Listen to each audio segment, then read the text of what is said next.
तुम पढ़ाई तो बहुत करते हो, हर वक्त कॉपी किताब लेकर बैठे रहते हो, लेकिन कभी भी तुमने ये सोचा कि तुम पढ़ाई क्यों कर रहे हो? अरे सोचना तो दूर की बात, आपके मन में तो कभी ये सवाल भी नहीं आया होगा। किताब तो हर वक्त तुम्हारे सामने खुली होती है और तुम पढ़ते भी हो, लेकिन पढ़ते इसलिए हो क्योंकि तुम्हारे आसपास के सभी लोग तुम्हें पढ़ने के लिए बोलते रहते हैं और बार बार पढ़ने के लिए बोलता सुनकर तुम बस पढ़ते जाते हो। कभी भी ये नहीं सोचा कि मैं पढ़ क्यों रहा हूँ। अरे जब तुम्हें अपनी मंजिल ही नहीं पता है तो तुम चल किस रास्ते पर रहे हो? याद रखो, अगर बिना मंजिल निर्धारित किए हमेशा चलते रहोगे तो भविष्य में तुम अपने आप को एक ऐसी जगह पाओगे जहां तुम कभी भी जाना नहीं चाहते थे। इसलिए पहले अपना मंजिल निर्धारित करो और उसके लिए जी तोड़ पढ़ाई करो।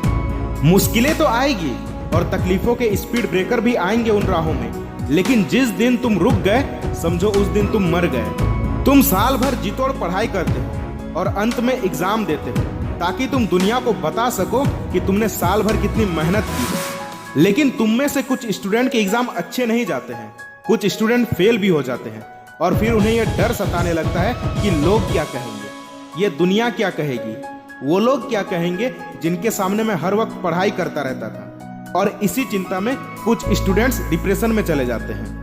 कुछ स्टूडेंट्स तो फ्यूचर के बारे में सोचकर इस हद तक डर जाते हैं कि आत्महत्या करने के लिए भी तैयार हो जाते हैं। अरे क्या हुआ अगर तुम्हारा एग्जाम अच्छा नहीं गया? क्या हुआ अगर तुम फेल हो गए? एक स्कूल का एग्जाम ही तो था, कोई जिंदगी का एग्जाम तो था नहीं कि तुम्हें दोबारा देने का मौका मिलेगा भी या नहीं। साल के अंत का ये एग्जाम तुम्हारा फ्यूचर नहीं डिसाइड कर सकता, तुम्हारी जिंदगी का एग्जाम तुम्हारा फ्यूचर डिसाइड करेगा। इसलिए अगर अच्छे मार्क्स नहीं आते हैं या तुम फेल हो जाते हो तो कोई बात नहीं, दोबारा कोशिश करो। लेकिन अगर तुमने कोई गलत कदम उठा लिया तो याद रखो, तुम अपने साथ साथ दो और जिंदगी उजाड़ जाओगे जिन्होंने तुम्हें पाल पोस के बड़ा किया, जिन्होंने तुम्हें ऐसी जिंदगी दी जो जिंदगी ना जाने कितने पेरेंट्स अपने बच्चे को देना चाहते हैं। हमेशा ये सोचो कि शायद मेरे मेहनत में ही कुछ कमी रह गई हो, इसलिए मैं इस इम्तिहान को पार नहीं कर पाया। हमेशा अपनी गलती स्वीकार करो, एक्सेप्ट करो और उनसे सीख लो ताकि दोबारा ऐसी गलती ना हो और फिर से दुगने जोश के साथ आगे बढ़ो।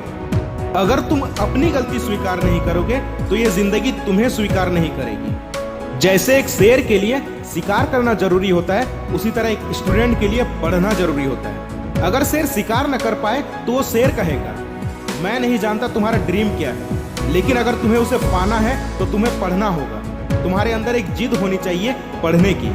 मुझे पता है तुम सब डरते हो इस पढ़ाई शब्द से, लेकिन डर मत इससे, बल्कि इससे लड़। एक बात सुन, अगर तुमको कुछ बनना नहीं है, लड़ना नहीं है, सिर्फ और सिर्फ डरना है, तो सपने क्यों देखते हो कि मुझे कुछ बनना है, मुझे वो हासिल करना है? अगर तुम्हें कुछ बनना है, कुछ करना है, तो आज से ही वो सब करना शुरू कर दो जो तुम्हें कुछ बना सके। तुम बनोगे तब जब तुम पढ़ोगे। अगर आपको ये वीडियो पसंद आया तो इसे लाइक और शेयर कीजिए। धन्यवाद।